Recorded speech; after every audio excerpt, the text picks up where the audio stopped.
सेवापती हेची विष्णूची महापूजा अनुभवनो हे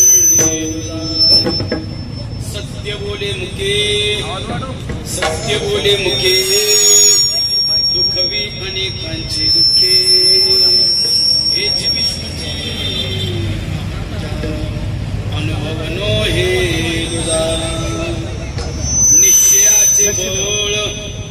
निश्चयाचे बोळ तुका म्हणे त्याची फळ हेच विष्णूची महापूजा अनुभवनो हे दुदा समचरण सरोजम सांद्रलामुदावं जगन्निहितभानी मंडनानं तरुण तुलसीमाला कंदरं कंजनेत्रं सदैवविलासं विठ्ठलं चिन्तयामि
सद्गुरुदास तुका श्री गुरुचरण सरोज रज निज मन करू सुधारी बनरव रघुवीर विमल यशो जोदायको फलचारी बुद्धिहीन तनु जानिके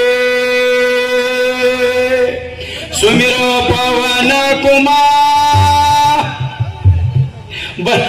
बल बुद्धि विद्या देव मोहे हर हो कलेश विकार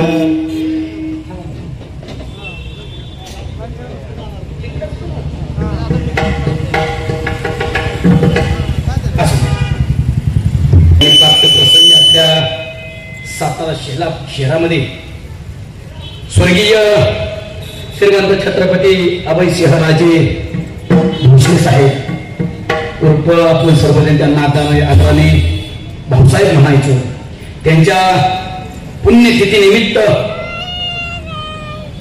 या सातारा जिल्ह्याचे भाग्यविधाते विकासरत्न श्रीमंत छत्रपती शिवेंद्रराजे भोसले बाबा यांचे कट्टर समर्थक किंवा विश्वासू सहकारी सन्माननीय आपल्या सर्वांची लाडकी, आपण ज्यांच्यावरती मनापासून प्रेम करता ते फिरोजभाई पठाण यांनी हा 3 दिवसाचा सोहळा या ठिकाणी आयोजित केलेला आहे.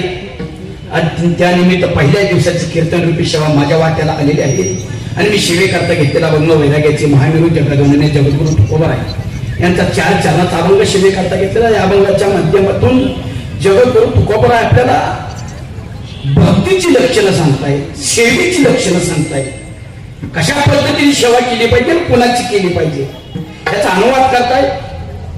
चिंतनाला सुरुवात करण्यापूर्वी आता व्यवस्थित झाले, आता टेन्शन घेऊन आहोत सगळं चांगलं. काय झाले, आम्ही वरची बोंबलत होतो, आम्हाला आवाज यायला म्हणून, आणि त्यांनी तिकडे फिरवलं, तुम्ही त्याच्या नावाने बोंबलायला. मग त्याने ऐकायचं कोणाचं, डोकं पडून घ्यायचं नाही. आता तुम्हाला ना त्रास काय, थोडा गायनाचा झाला तरी सण का, सिस्टीम चांगलीच आहे, सिस्टीमला काय नाव ठेवायला झालं नाही. पहिला दिवस आहे, ऍडजस्ट करत थोडा आपण पण त्याला वेळ दिला पाहिजे. ऐका, 3 दिवस कार्यक्रम आहेत. उद्या सुप्रियाताई साठे महाराजांचा कार्यक्रम आहे कीर्तनाचा. त्याचबरोबर परवा दिवशी आपल्या सातारा जिल्ह्याचा आमच्या वारकरी संप्रदायाचं वैभव प्रवीण महाराज शेलार बाबांची कीर्तन सेवा आहे. आणि पहिल्या दिवशी मला टाकले, असू द्या, आपल्याला सेवा करायची. काय भगवंतांनी सृष्टी निर्माण केलेली आहे, त्यामध्ये 84 लक्ष जीवांची निर्मिती केलेली आहे. त्यामध्ये 83,99,999 योनी अशा आहेत त्या देवाला जाणतही नाही, देवाला मानतही नाही, त्यांना पापही कळत नाही, त्यांना पुण्य कळत नाही, त्यांना सुख कळत नाही, त्यांना दुःख कळत नाही. म्हणून भगवंताने एक योनी अशी तयार केली, ती म्हणजे तुमची माझी मानव योनी. माणसाला सगळंच कळतं, चांगलं कळतं, वाईट कळतं, पाप कळतं, पुण्य कळतं, सुख कळतं, दुःख कळतं, काय खाल्लं पाहिजे ना ते कळतं, काय नाही खाल्लं पाहिजे ते सुद्धा कळतं. तरी सुद्धा भगवंताने इतर योनीतून कुठली अपेक्षा केली नाही, कारण त्यांना जाणीव दिली नाही भगवंताने. आणि काही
जाणीव दिलेलं नाही. मग भगवंताने इतर योनीकडून अपेक्षा केलेली नाही की ह्यांनी काहीतरी करावं वेगळं. फक्त भगवंताने माणसाकडून अपेक्षा केली, काहीतरी वेगळं केलं पाहिजे. काय वेगळं केलं पाहिजे, तर आपल्यावरती काहीच ऋण आहे, आपल्यावरती काही जो उपकार आहे, त्यामध्ये पहिल्यांदा आपल्यावरती देवाचा सगळ्यात मोठा उपकार आहे. हा न मिळणारा मानव नळी हा आपल्याला त्यांनी दिलाय भगवंतानी. ज्याचा उपकार आहे ध्यानात असू द्या, त्याच्या ऋणातून उतराय व्हायचे. आता हल्लं भगवंताच्या ऋणातून उतराय व्हायचे ध्यानात असू द्या. दुसरा आपला उपकार आहे शास्त्राचे, शास्त्राचे उपकार आहे. आज शास्त्र आहे म्हणून तर आपण माणसासारखं वागतोय ना. शास्त्राने बंधनं घालून दिलेले आहेत ना, शास्त्राने बंधनं घालून दिले, त्यामुळे आपण पशुसारखं वागत नाही, माणसासारखं वागतो ध्यानात असू द्या. आणि ज्यांना वाईट वागायचंय, स्वयं वागायचंय, ते देवाचा विरोध करतात ध्यानात असू द्या. ती लोक शास्त्राचा विरोध करतात, त्यांना ह्या गोष्टी मान्य नाहीत, ती देव मान्य करत नाहीत, शास्त्राला मानत नाहीत. मग मला सांगा, ती लोक देवाला मानत नाहीत म्हणजे त्याला देव नाही का? बोला की, तुम्ही बोललं पाहिजे बरं का, लय टेन्शन घेऊ नका माझ्या कीर्तनाचं, तुम्ही बोललं पाहिजे. लोक काही नास्तिक लोक आहेत, ती देवाला मानत नाही म्हणजे देव आहे का? आहे ना, आहे ना. कशावरून आहे ऐका, कशावरून आहे?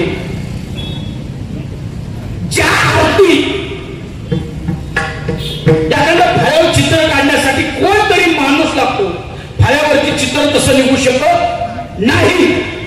आणि एक गुरुजी होते शिक्षक, ते नास्तिक होते, त्यांना देव मान्य नव्हता. ते सगळ्याला सांगायचे, पोरांनो समाजात देव काय नाही, तेव्हा देवाला मानायचं नाही. सगळी पोरात गुरुने सांगितलं, पोरांनी मान्य केलं. पण एक तरी आमच्या शेलार महाराजांच्या सारखा त्यांचा एक सुपुत्र होता, तो शाळेचा होता. शेलार महाराजांचा मुलगा पैलवान आहे ना, आता बारक बाळ आहे, बारक तालीम करता येते. पण ती वारकऱ्याचं पोरग होतं, ती शाळेत शिकत होतं. ती म्हणजे गुरुजीला कुठंतरी आपण धडा शिकवला पाहिजे. गुरुजींना सांगितलं, पोरांना देव आहे का? पोरं म्हणजे नाही. पण वारकऱ्याचं पोरग उठून म्हणायचं आहे, ती म्हणायची टाको म्हणायचं, मी वेळ आली की दाखवलं म्हणायचं. मग एक दिवस काय केलं त्या बाळाने, अगोदर लवकर आलं, सगळी शाळेतली विद्यार्थी यायच्या आधी लवकर आलं आणि शाळेतल्या फाळ्यावरती असं खडून गणपतीचे चित्र काढलं. कशाचं काढलं? काय बोला की, गणपतीचं चित्र काढलं आणि सुंदर चित्र काढलं. आणि ती सगळी पोर आली होती, पुढे येऊन बसलं पोरग. आणि गुरुजी वर्गात आले आणि गुरुजींनी फाळ्यावर गणपतीचे चित्र बघितलं, तळपायाच्या मस्तकालाच गेली त्यांच्या. कोणी काढलं चित्र? त्यांनी प्रत्येकाला विचारलं, सोमा तू काढलं? मी नाही काढलं. महादा तू काढलं? मी नाही काढलं. शकील तू काढलं? मी नाही काढलं. तांबाव तू काढलं? मी नाही काढलं. तुकाराम तू काढलं? मी नाही. सगळी म्हणायची मी नाही काढलं, मी नाही काढलं. मग ती शेवटची होता का, त्याचं नाव होतं माऊली. वारकऱ्याच्या पोरांची जशी नाव असते ती, त्याचं नाव होतं माऊली. माऊली काय तर, माऊली तू चित्र काढलं का? आता चित्र माऊलीनेच काढलं होतं, पण माऊली म्हणला मी नाही काढलं, आपण काढलंच नाही. मग चित्र भया कोणी काढलं? माऊलीने सांगितलं, आपोआप निघालं. माझ्या जास्त एक खडू जायचा, लाल खडू जायचा, अशी सोन काढायचा. हिरवा खडू जायचा, डोळ काढायचा. पिवळा खडू जायचा, कान काढायचा. मी बघितलं, मनाने चित्र निघालं, मनाने. त्यांनी सांगितलं, माऊली, गुरुजींनी सांगितलं, माऊली तू मूर्ख आहेस, माऊली तू मूर्ख आहेस. अरे असं कुठं फळं चित्र निघतं का? कोणीतरी काढल्याशिवाय चित्र निघणार आहे का? माऊलीने सांगितलं. माऊली म्हणला, गुरुजी मूर्ख मी नाही, मूर्ख तुम्ही. थळ पाहिजे मस्तकार केली परत, कसा नाही मूर्ख? अहो त्यांनी सांगितलं, गुरुजी आपलं एवढं जग मोठंय, त्यामध्ये आपण आशिया खंड भारताच्या देशाला, त्यामध्ये भारत देश बारकाला, त्यामध्ये महाराष्ट्र आला, त्यामध्ये आपला सातारा जिल्हा आला, सातारा जिल्ह्यात सातारा तालुका आला. आणि त्या तालुक्याची आपली बारकी छोट्याशा गावची बोडोली गावची जिल्हा परिषदेची शाळा आली. आणि त्या शाळेमध्ये एका छोट्या वर्गात, एका छोट्यावरती फळावरती चित्र काढते. चित्र तसं निघू शकत नाही, चित्र काढण्यासाठी जरी कोणतरी लागतच असेल, त्या जगाचं चित्र काढण्यासाठी कोणतरी लागणारच नाही. तसा देव आहे देण्यात असू द्या. आपण हे बोलतोय आता, ते त्याची शक्ती आहे. आपण रात्री जेवण करून अन्न खाल्लं, झोपलो, झोपीत काय काम करतो का माणूस? बोला, मी थोडा फोन देऊ का माझं? तुम्ही बोलत का नाही? कधी हे बोला नक्की लोक. जेवल्यानंतर झोपला, झोपीत माणूस काम करतो का? करत नाही काम. मग आपण खाल्लेलं आणि आपण झोपलोय तरी पचवण्याचं काम कशामुळे होतंय? ती त्याची शक्ती आहे ध्यानात असू द्या, त्याची शक्ती आहे. श्वास घेतोय आपण, त्याची शक्ती आहे. आता वारा दिसतो का तुम्हाला? कुठं नाही दिसत, तरी सुद्धा आपला श्वासोश्वास चालू आहे ना, त्याची शक्ती आहे ध्यानात असू द्या. मग त्यांनी निर्माण केलेलं आहे, त्याची सेवा करा. जने विश्व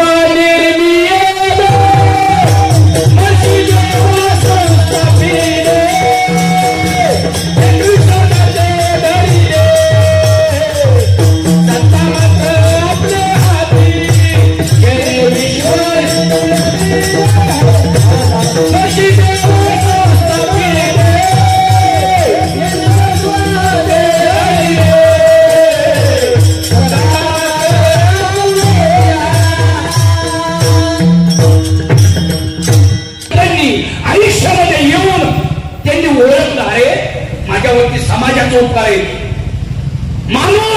माणसाचे उपकार आहेत आपल्यावरती. मग आपल्याला जाताना हे सोडायचं आहे, सगळ्याला सोडून जायचं हित हित.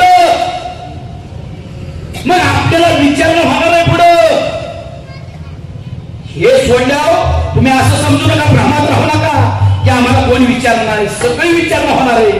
मग तुम्हाला विचारत्या, तुला माणूस म्हणून त्याला मला पाठवला, तू माझं काम काय काय केलं, मला आवडलं असं तू काय काय काम केलं, स्वामी काय केलं. समाजाचा उपकार होता तुझ्या त्यांच्या ऋणातून उतरायला लागला. मग या ठिकाणी फिरोजबाईंनी कोरोनाच्या काळामध्ये तुम्ही साक्षीदार आहात, सर्वजण केलं ना, काम केलं ना, फळ वाटप केलं, लसीकरण केलं, कपड्याचं वाटप केलं, दूध सगळ्यांना पेशंटच्या घरात वर्षभर 10,000 लिटर पाण्याचा टँकर स्वतः समाजासाठी घेतलाय. बरोबर आहे ना. स्वामीचं काम देवाला आवडेल असं काम आहे ना, केलंय नाही सांगा ना. ध्यानात असू द्या, जी लोक स्वतःसाठी जगतात ती जगून सुद्धा कायम मेलेली असतात. हो का, प्रपंचासाठी सगळेच मारत की रात्र दिवसा आपण प्रपंचासाठी धडपडतोय ना, ती जगणं स्वतःसाठी झालं, समाजासाठी काय जगण्यात. जी लोक स्वतःसाठी जगतात ती जगून मेलेली असतात, आणि जी दुसऱ्यासाठी जगतात ती मरून सुद्धा कायम अमर असतात. उदाहरणार्थ ज्ञानेश्वरी गाथा छत्रपती शिवाजी महाराज, धर्मवीर स्वराज्य छत्रपती संभाजी महाराज कोणासाठी जगले, ज्ञानेश्वर माऊली तुकोबाराय कोणासाठी जगले, आपल्यासाठी जगले. म्हणून तर 400 वर्ष झाले तरी आपण तुकोबारायला विसरायला तयार नाही. 750 वर्ष झाली तरी ज्ञानोबारायला विसरायला तयार नाही. छत्रपती शिवाजी महाराजांना विसरायला तयार नाही. जेवढे समाज सुधारले झाले, डॉक्टर बाबासाहेब आंबेडकर असतील, विसरायला तयार नाही. का? ते स्वतःसाठी जगले नाहीत, आपल्यासाठी जगले सर्वजण. आणि जी स्वतःसाठी जगतात ना, त्यांची नातवंड सुद्धा त्यांना ध्यानात ठेवत नाही. मग काय जगणे आपलं सांगा ना, काय जगणे. आपल्याला एक नियम घालून दिला, स्वामी काच पहिलं काम आपल्या मालकाचं करायचं. मालकाचं तो जगवतोय ना तुम्हाला, याच्याकडे नोकरी करत असताल, तो जगवतोय ना, त्याचं काम प्रामाणिकपणे करा. आणि सगळ्यात मोठा मालक त्याला आवडेल असं काम करा. पहिलं काम स्वामी काच. दुसरं काम गुरुची सेवा, गुरुची भक्ती करा. कुठल्या क्षेत्रात, प्रत्येक क्षेत्रात गुरु. आज तुम्ही जे जगत असाल ना, जाताय, व्यावहारिक गुरु सुद्धा आहे, त्याची भक्ती करा. दुसरं काम त्याबरोबर पितृवचन, आपल्या आई वडिलांचा आपल्यावरती उपकार आहे, ध्यानात असू द्या. अनमोल उपकार आहे, आई वडिलांना कधी विसरू नका. पतीची सेवा सांगितली, पतीची सेवा करता का तुम्ही? पतीची सेवा करता याचं एवढं चेहरा का पाहिजे तुम्ही? तुमचे लग्न झालं, बायका आहे का तुम्हाला? आहेत का? सगळ्याला प्रामाणिकपणे विचार.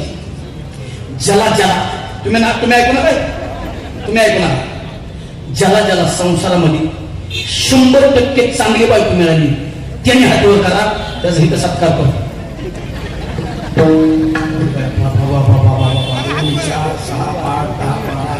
99% वाल्यांनी खाली जेव्हा, फक्त 100% वाल्यांनी मी सांगितलंय. आताच विचार करून हातवर करा. 99% वाल्यांनी वर घेऊ नका, 100% वाल्यांनी फक्त वर घ्यायचा. दोघांना आता बाकीची किती होते,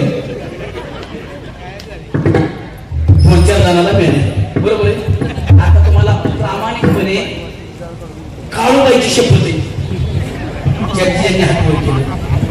म्हणावं आता तिथं अटॅकून मरील, खोटं बोलत असतो म्हणावं तिला मी तुझ्या आईला सुद्धा मी दिली नाही. कसं तुम्ही नका पाणी वाटप करू.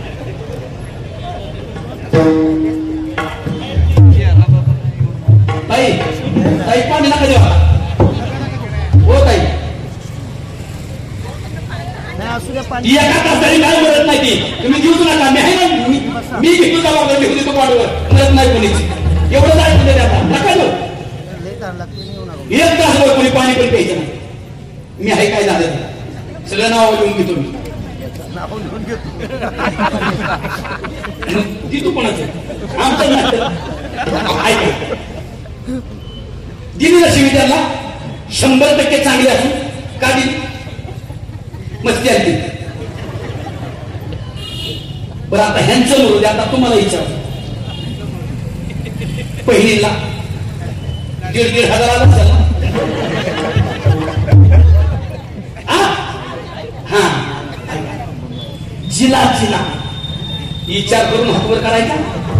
येण्या गावाला गेलं की वर करायचा नाही. चांगला चांगला म्हणून पुढे अवघड वाटेल. ऐका जिला जिला संसारामध्ये 100% चांगला नवरा मिळालाय. 99% म्हणत नाही 100% चांगला नवरा मिळालाय. तिने हातवर करा. तिचा सत्कार करा. 2 4 6 8 10 12 14 16 18 महिन्याला. आता ऐका काय ठेवा की तुम्ही हातवर घेता.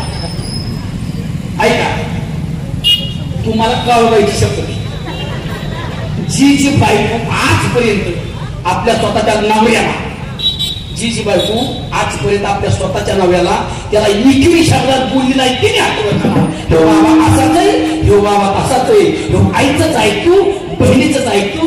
आणि मी सांगायला गेली घ्यायच्या कानाची लोक खोट बोलला तर हिथं आटे करून मारतात. काळवायची शब्द इकडे बोला आम्ही कशाला बोलता.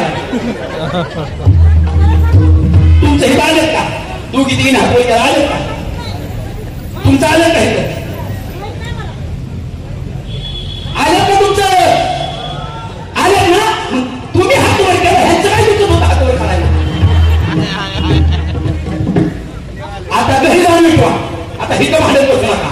घरी जाऊन ऐका घरात आपल्या समाधान राहावं असं वाटत असेल तर घरातला वाद साधला पाहिजे. ह्यापासून घरामध्ये 3 गोष्टी कधीच नाही पाहिजे. 3 गोष्टी कधीच नाही पाहिजे. पहिली गोष्ट घरामध्ये कुणाला आळस नाही पाहिजे. आळस किती वाजता उठता 5:30 म्हणजे झोप येत नाही उठता का कामाने किती उठता. देव जागा करतोय. बरोबर देव जागा करतोय म्हणतोय. बरोबर ऐका 5ला उठलं पाहिजे. बरोबर आहे. दुसरी गोष्ट घरामध्ये व्यसन नाही पाहिजे. कुणाला व्यसन आहे का असलं तर एका मिनिटात बंद करा. आणि जर असेलच त्यांनी घरी गेल्या माझं कीर्तन सापल्या घरी जायचं आणि घरी गेल्या भिंती लिहून ठेवायचं आमच्या घराला कीड लागलेली आहे. कारण कीड अशी असते वर्ण लाकूड चांगलं दिसतं पण किडीने आपलं सगळं पोकारलेलं असतं. त्यामुळे घरात व्यसन नाही पाहिजे. तिसरी गोष्ट घरात भांडण नाही पाहिजे. भांडण होतं का भांडण घरात 2 स्त्रिया अशा आहेत त्या भांडते त्या मुद्द्यावर आमच्या डोक्याला ताप घालते त्या 2 कोण सासू आणि सुनावा एवढं पाठ झालं. सुनबा आहे का नाही तुम्हाला बोलत नाही. मुली आहे त्या सुन नाही. वा ऐका तुम्ही भांडण करता आमच्या डोक्याला ताप करता. तुम्ही प्रामाणिकपणे सांगा. म्हणजे दोघी विचार करा सासून सुना आम्ही बाजू घ्यायची कोणाची सांगा. तुम्ही ठरवा सांगा. आमच्या डोक्याला ताप होतो ना. तुम्ही म्हणताना आमच्या डोक्याला ताप होतो. पण आम्ही जर आईची बाजू घ्यावी तर बायको म्हणतो तेव्हा आईच ऐकतो किंवा बैल आहे. बायकोची बाजू घ्यावी तर आई म्हणते तेव्हा पहिलं माझा ऐकायचा आता बायकोचा ऐकतो तेव्हा नंतर राहिलंय.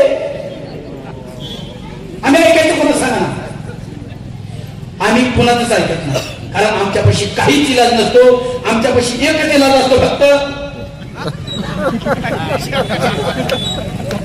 बरोबर ना.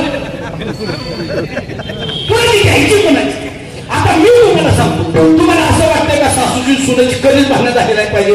मी औषध सांगतो, कधीच होणार नाही. सांगू का? फुकट आहे, पैसे विषय नाही, फुकट आहे औषध. सांगू का? सांगू का? हा सांगा म्हणता मी 100% हानी होती. आता औषध आहे. आता पहिल्यांदा सासूला सांगू का सुनाला सांगू? तिच्यामुळे सगळा उद्योग वाटतो, तिला सांग. पण आपण आयाला मागे ठेवतो, पण दोघीला सांगणार या हाताने काय वाजत नाही, म्हणजे दोन्हीची चूक असणार आहे. पण पहिल्यांदा लाडक्या बहिणीला सांगू. आता ऐका, पहिली गोष्ट, आपल्या नवऱ्याला आय आहे तेव्हा काय आवाज न पडलेला नाही, त्यामुळे तिची मला मर्यादेपर्यंत सेवा करावं लागणार आहे. हे तुमच्या मनाची खुणगार बाजून ठेवा. सासवानी तर टाळ्या वाजवल्या, आईने टाळ्या वाजवल्या लगेच. अहो तिने काही सोडून आपल्या हातात दिलं ना, त्यांचा पोरगामध्ये त्यांचं काळी दिलं ना, आपल्या हातात काही सोडून दिलंय, म्हणजे त्याला लगेच मारूनच टाकायचे का? बरं रोज वाहून ती जाईल कुठं? नाही ते याकडे जेवढा मोठा घ्या आणि ती झोपल्यावर ना करता बिरता तसं काय अजिबात नाही. ती जाईल कुठं? कुठं जाऊ शकत नाही. त्यामुळे मरेपर्यंत तिची मला सेवा करावं लागणार आहे, दुसरी कोण करणार आहे? तुमच्या मनाची तयारी करून ठेवा, भांडण होणार. दुसरी गोष्ट, तुमच्या सासूचा कधी अपमान करू नका. करता का अपमान? तुम्ही अपमान केला तरी कळून देता हो दुसऱ्याला. अपमान कसा करता ते ऐका, कळून सुद्धा देत नाही ह्या कानाची त्या कानाला. तुमची सासू आणि तुमचा पोरगा दोघं जेवायला बसले टीव्हीच्या पुढे संध्याकाळी 7 वाजता.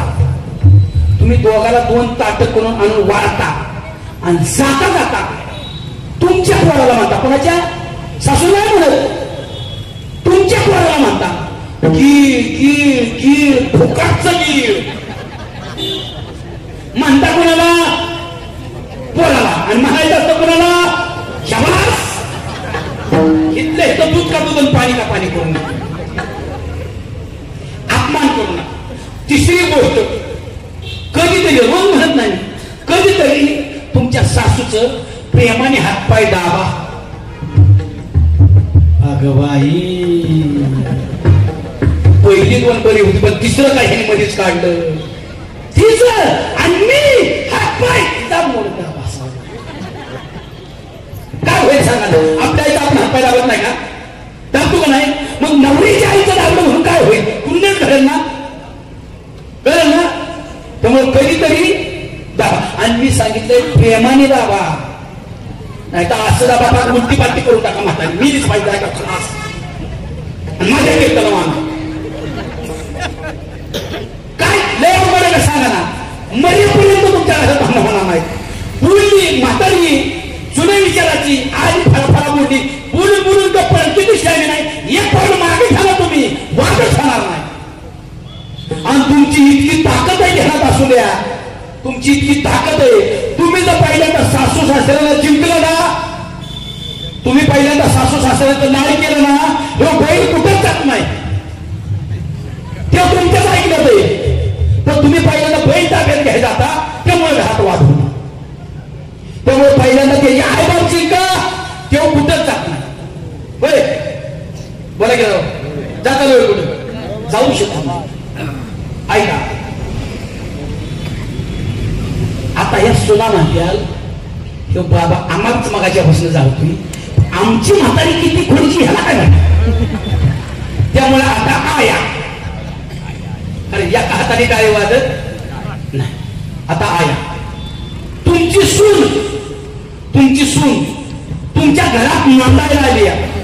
तिने सगळं तिथं आई वडील तिथंच ठेवल्या, घर तिथंच ठेवले, मित्र मैत्रिणी भावांना सगळी तिथं सोडले ती.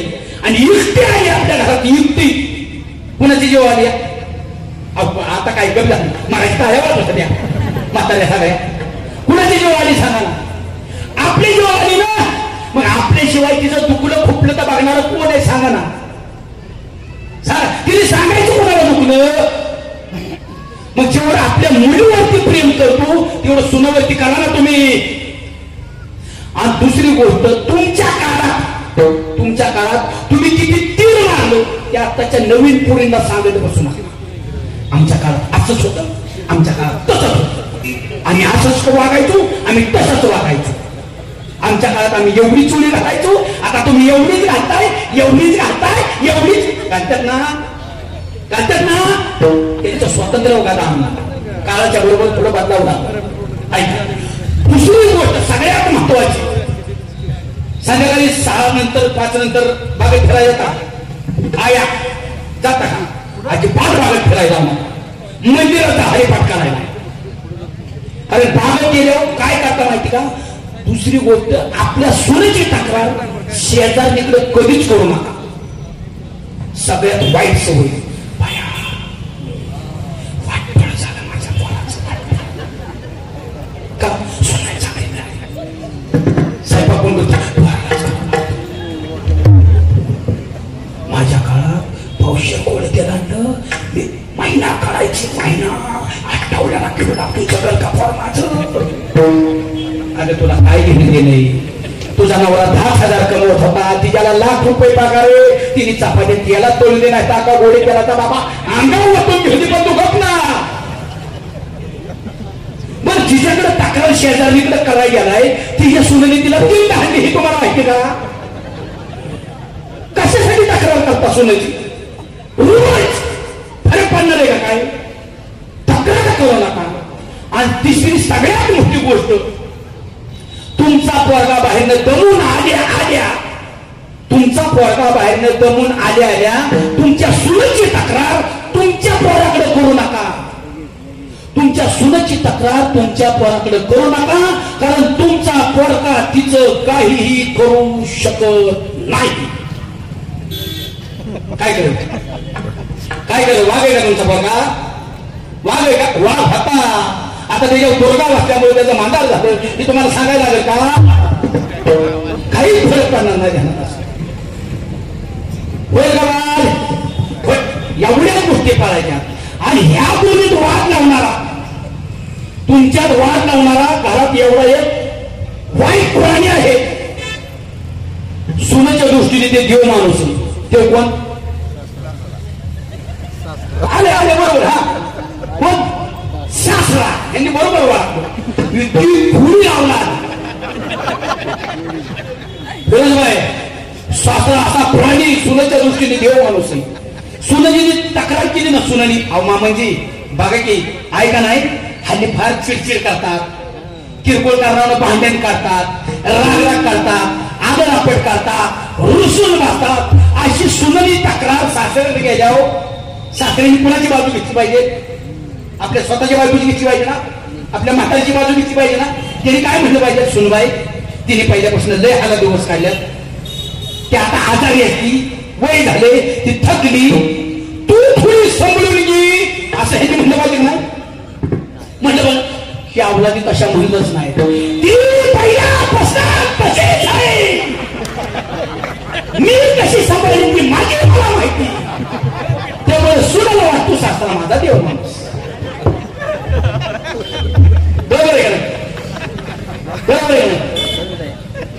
काय तुम्हाला तुमच्या म्हातारीची बाजू घ्यायला तुम्हाला होतं काय?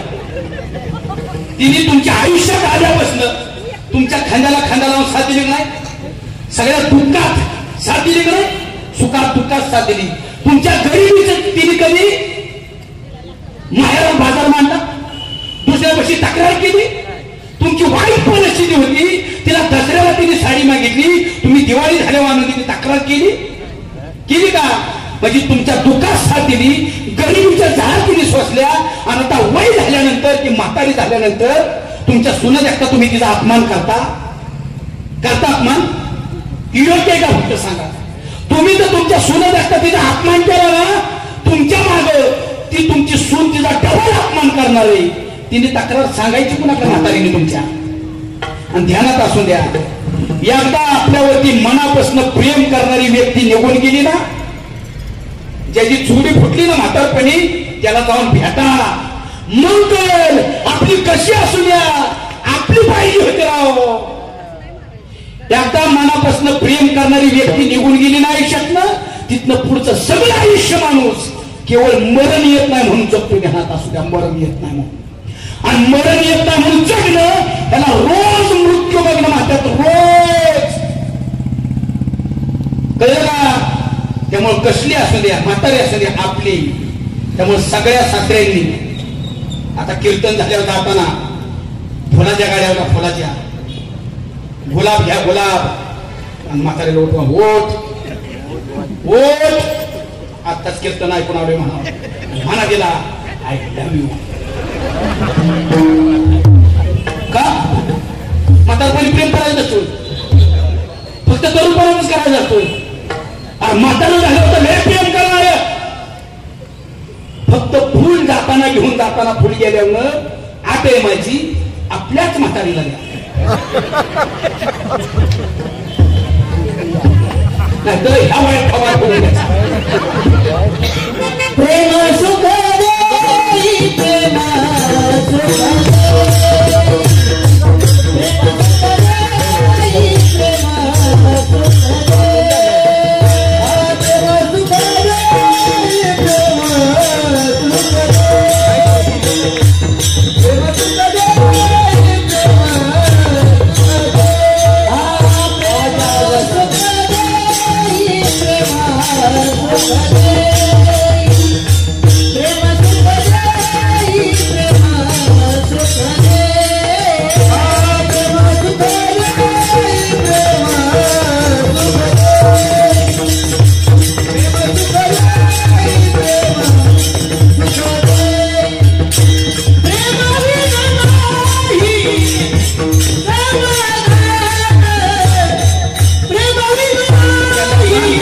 गाताना